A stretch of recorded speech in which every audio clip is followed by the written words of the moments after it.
अस्सलाम वालेकुम। मेरे सब देखने वालों को मेरी तरफ से दिली ईद मुबारक। अल्लाह से दुआ है कि ये ईद आपके लिए बहुत सारी खुशियाँ लेकर आए। और रमज़ान के बाद जब ये ईद आती है तो इसे मीठी ईद कहा जाता है। और इसमें बहुत सी स्वीट डिशेस बनती हैं। तो आज मैं आपके साथ शीर खुरमे की रेसिपी शेयर कर रही हूँ। इसके लिए जो जो चीज़ें चाहिए वो कुछ इस तरह हैं। मैंने 100 ग्राम रोस्टेड सवैयाँ ली हैं। मैंने 2 टेबल स्पून घी लिया है। केवड़ा एसेंस जो है उसके चंद कतरे डालेंगे।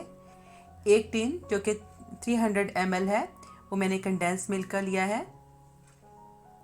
और इसके साथ 4 टेबल स्पून चीनी ली है। आप अपने टेस्ट के मुताबिक चीनी कम या ज़्यादा कर सकते हैं। और मेवा जात में मैंने बादाम, इसी तरह पिस्ता को भी धोकर और उसके स्लाइस किए हुए हैं। किशमिश को भी धोकर रख लिया है। छुहारों को रात भर पानी में भिगो दिया था और इसको स्लाइसेस में काट लिया है। और ये बहुत ही इसमें मज़े के लगते हैं, मेरा ये इसमें फेवरेट है। 4 इलायची लेकर और उसका मुंह खोल लिया है और थोड़े से गर्म दूध के अंदर ज़ाफ़रान भिगो के रख लिया है। तो अब हम इसको बनाना शुरू करते हैं। मैंने एक पैन में 1 टेबल स्पून घी डालकर उसमें बादाम और पिस्ता डाल दिया है। पहले थोड़ा सा इनको फ्राई कर लेंगे।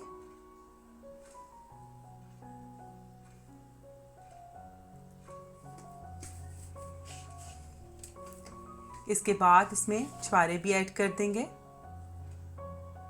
और किशमिश जो है वो थोड़ा सा इनमें डालेंगे। हमने हल्की आंच पर 2 मिनट के लिए इन सब मेवाजात को भून लेना है, जिसकी वजह से बहुत अच्छी सी इसमें जायका आ जाएगा। अब मेवाजात तैयार हो गए हैं तो इनको हमने निकाल लिया है। उसी पैन में मैंने जो बाकी बचा हुआ घी है वो डाल दिया है और इसमें सवैयाँ डाल दी हैं। और अब लो फ्लेम पर ही हम सवैयों को 2 से 3 मिनट के लिए भून लेंगे। इससे एक बहुत अच्छा सा फ्लेवर सवैयों में आ जाता है। जब सवैयों की रंगत थोड़ी चेंज होने लगे तो सवैयाँ हमारी, इसका मतलब है कि भुन गई हैं। तो इसके बाद हम इसके अंदर दूध ऐड करेंगे। तो मैं 2 लीटर दूध इसके अंदर ऐड कर रही हूँ।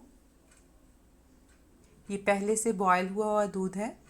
अब मैं तेज़ फ्लेम के ऊपर इसको एक बॉयल दे दिया है और इसके बाद फिर मीडियम फ्लेम के ऊपर हम तकरीबन 10 से 15 मिनट के लिए गाढ़ा होने तक सवैयों को पकाएंगे। और मैंने इलायची भी इसके बाद इसमें डाल दी है। 10 मिनट जब दूध पक के गाढ़ा हो गया है तो मैं इसके अंदर अब कंडेंस मिल्क डाल रही हूँ। शुरू में हम इसलिए नहीं डालेंगे कि शुरू में गाढ़ा होने की वजह से ये नीचे लगता है, तो हम एंड पे डालेंगे। इसके साथ ही चीनी डाल देंगे।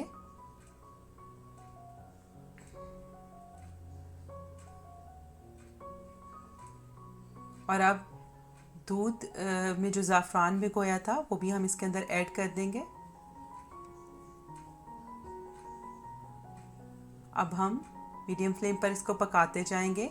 देखिए अब जो है हमारा शीर खुरमा थोड़ा गाढ़ा हो गया है। इसकी ये कंसिस्टेंसी होनी चाहिए, इससे ज़्यादा ये गाढ़ा नहीं होना चाहिए, क्योंकि ठंडा होकर थोड़ा सा और गाढ़ा हो जाएगा।